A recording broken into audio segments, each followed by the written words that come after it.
ఓం నమః శివాయ. ఓం నమో నారాయణాయ. చతుర్ముఖ బ్రహ్మదేవాయ నమః.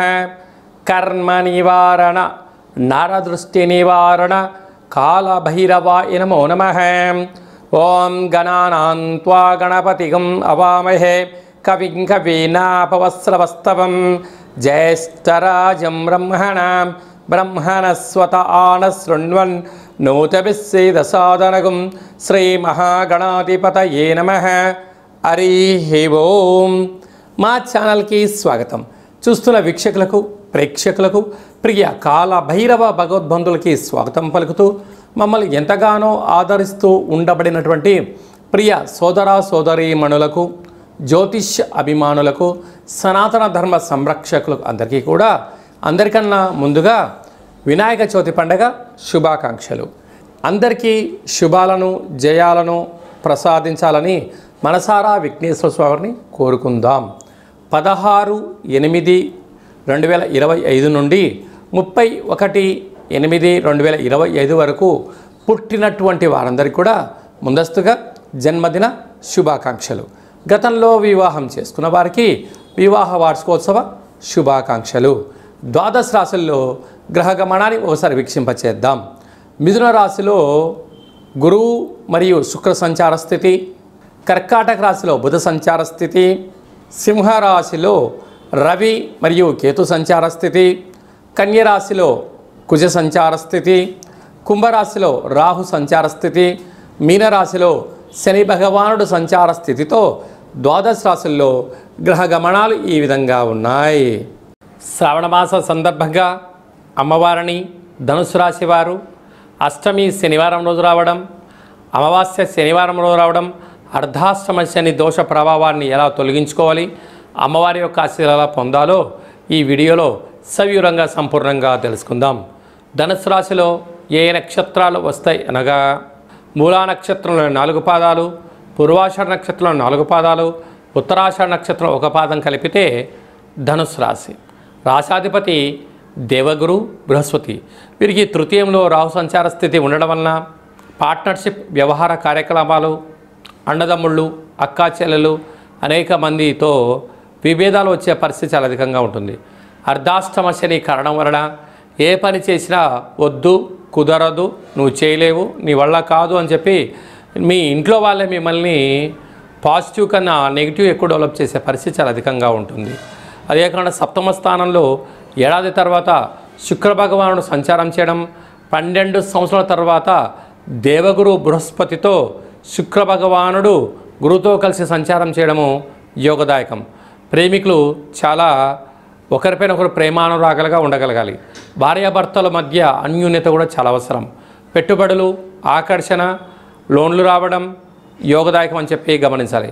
అష్టమంలో బుధ సంచార స్థితి ఉండడం వలన మీ బుద్ధికి, మీ తెలివితేటలకు, మీ యొక్క జ్ఞానానికి, మీ సత్ప్రవర్తనకు ఉన్నతమైన ఐశ్వర్యం జీవనాన్ని పొందబోతున్నారు. భాగ్యస్థానంలో రవి భగవానుడు ఏడాది తర్వాత సంచారం చేయడం వలన వీలైనంత వరకు భార్యాభర్తల మధ్య అపోహలకు తావివద్దు. మూడో వ్యక్తులతో మధ్య మీ వ్యక్తిగతమైన విషయాలను కానీ, ధనపరమైన లావాదేవీలు కానీ, వ్యక్తిగతమైన విషయాలను చర్చించవద్దు అని చెప్పి కూడా మీరు గమనించగలగాలి. రాజ్యస్థానంలో కుజ భగవానుడు సంచారం చేయడం వలన వృత్తులలో, ఉద్యోగాలలో, వ్యాపారంలో, సంఘ సేవా కార్యక్రమాల్లో మీకు ఉన్నతమైన జీవనాన్ని కూడా మీరు పొందబోతున్నారు. రాజసన్మానం, ఆధ్యాత్మిక చింతన, సత్ప్రవర్తన యోగదాయకం అని చెప్పి కూడా గమనించగలగాలి. అలాగా ఈ ధనుసు రాశి జాతకులు ఈ ఒకవైపు అర్ధాష్టమ శని జరుగుతూ ఉండగా అష్టమంలో బుధ సంచార స్థితి ఉన్నప్పుడు ఈ యొక్క శ్రావణ మాసంలో శనివారం పూట అమ్మవారికి నీలం రంగు వస్త్రాలని అలంకరింపచేయడము, కుంకుమతో అర్చన చేయించడము, వీలైతే అమ్మవారికి శనగలతో నైవేద్యాన్ని ఏర్పాటు చేసి భక్తులకు ప్రసాదం పంచడం వలన, అలాగనే తెల్లటి నువ్వులతో చేసిన ఉండలను, బెల్లం పాకంతో చేసిన పదార్థాలను దానం చేయడం వలన రుణ సమస్యలు, రోగ సమస్యలు, అనారోగ్య సమస్యలు తొలగిపోతాయని చెప్పి కూడా గమనించాలి. ఆగస్టు నెలలో ద్వితీయార్థంలో ముఖ్యమైనటువంటి పండగల గురించి క్లుప్తంగా సవివరంగా సంపూర్ణంగా తెలుసుకుందాం. 16వ తారీఖున శ్రావణమాస బహుళ అష్టమి శనివారము భరణి నక్షత్ర సందర్భంగా కాళభైరవ స్వామివారికి స్మరణ చేసుకొని లక్ష్మీదేవి అమ్మవారిని అష్టోత్తరం చెప్పుకొని కూష్మాండ దీపాన్ని వెలిగించడం వలన గృహంలో లక్ష్మీదేవి నిత్యము సంచరిస్తుందని చెప్పి కూడా గమనించాలి.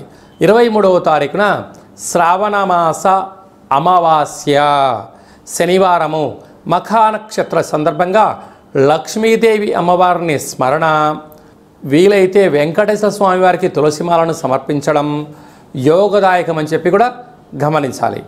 అది ఏ కాకుండా మనకు భాద్రపద మాసము ప్రారంభం కూడా అవుతుంది 24వ తారీఖు నుంచి. 27వ తారీఖున వినాయక చవితి పండగ మనకు. కనుక మనమందరము కూడా ఈ సంవత్సరము ఎన్నడూ లేనటువంటి విధంగా విఘ్నేశ్వర స్వామివారికి ఇష్టమైనటువంటి బుధవారం రోజు రావడం, విఘ్నేశ్వర స్వామివారి యొక్క జన్మ నక్షత్రమైనటువంటి హస్తా నక్షత్రంలోనే ఈ సంవత్సరము వినాయక చవితి ప్రారంభం అవుతుంది. కనుక మనమందరము కూడా మట్టి గణపతిని పూజ చేద్దాం, పర్యావరణాన్ని కాపాడుకుందాం, కలుషితం లేని చెరువులను కాపాడుకుందాం, భావితరాలకు మంచి చెరువులను కుంటలను అందచేసే మానవ ప్రయత్నం చేద్దామని మనసారా మనం కూడా కోరుకుందాం. ఈ విధంగా ఈ యొక్క విఘ్నేశ్వర స్వామివారికి లక్ష్మీదేవి అమ్మవారి యొక్క ఆశీస్సులు కలగాలంటే మనం ఇంకనూ ఏం చేయగలగాలి అన్నట్లయితే వీలైనంత వరకు ఇంటిలో లక్ష్మీదేవి యొక్క పూజ స్మరణ, కాళభైరవ స్వామికి కూష్మాండ దీపము, విఘ్నేశ్వర స్వామివారిని మనం యథాశక్తిగా గృహంలో పూజ చేసుకోవడం వలన సకల అష్ట కష్టాలు తొలగిపోతాయని చెప్పి కూడా గమనించాలి. మీ వ్యక్తిగత జాతకం తెలుసుకోవాలనుకుంటున్నారా? మీ పుట్టినటువంటి తేదీ, నెల, సంవత్సరం, సమయం మీరు వ్రాసి వాట్సాప్లో పంపించగలరు. అలాగనే మీరు పుట్టినప్పుడు గ్రహ గమనాలు ఎలా ఉన్నాయి, ప్రస్తుతం ఎలా ఉంటున్నాయి, భవిష్యత్తులో ఎలా ఉండబోతున్నాయో మీకు తెలియజేయడం జరుగుతుంది అని చెప్పి కూడా తెలుసుకోగలగాలి. 100 సంవత్సరాల జాతకాన్ని రాసి పంపించి క్లుప్తంగా సవివరంగా మీకు తెలియజేయడం జరుగుతుంది. చాలామందికి డేట్ ఆఫ్ బర్త్లు లేనటువంటి వారికి పేరు యొక్క మొదటి అక్షరాన్ని అనుసరిస్తూ రాశిని తెలియచేస్తూ రాశి యొక్క స్థితిగతులు చెప్తూ రమణ శాస్త్రం ద్వారా అనగా గవళ ద్వారా కాళభైరవ ఉపాసన చేత భూత భవిష్యత్ వర్తమానాన్ని కూడా తెలియజేయడం జరుగుతుంది. కనుక జాతకాన్ని తెలుసుకుందాం, జీవితంలో రాబోయేటువంటి ఇబ్బందుల్ని ముందే పసిగడదాం, వాటిని సునాయాసంగా అధిగమిస్తూ అన్నింటా విజయం సాధించాలని మనసారా కోరుకుందాం. కనుక వ్యక్తిగత జాతకం తెలుసుకోవాలనుకుంటున్న వారు ఈ కింది నెంబర్ సంప్రదించి అపాయింట్మెంట్ తీసుకొని సంప్రదించగలరు. అందరికీ శుభం, జయం, లాభం జరగాలని కోరుకుంటూ ఆశీర్వచనం. ఓం శతమానం భవతి శతాయు పురుష సతేంద్రియ ఆయుష్యేవేంద్రియే ప్రతిష్టతి. ధనం ధాన్యం బహుపుత్రలాభం శత సంవత్సరం దీర్ఘమాయు.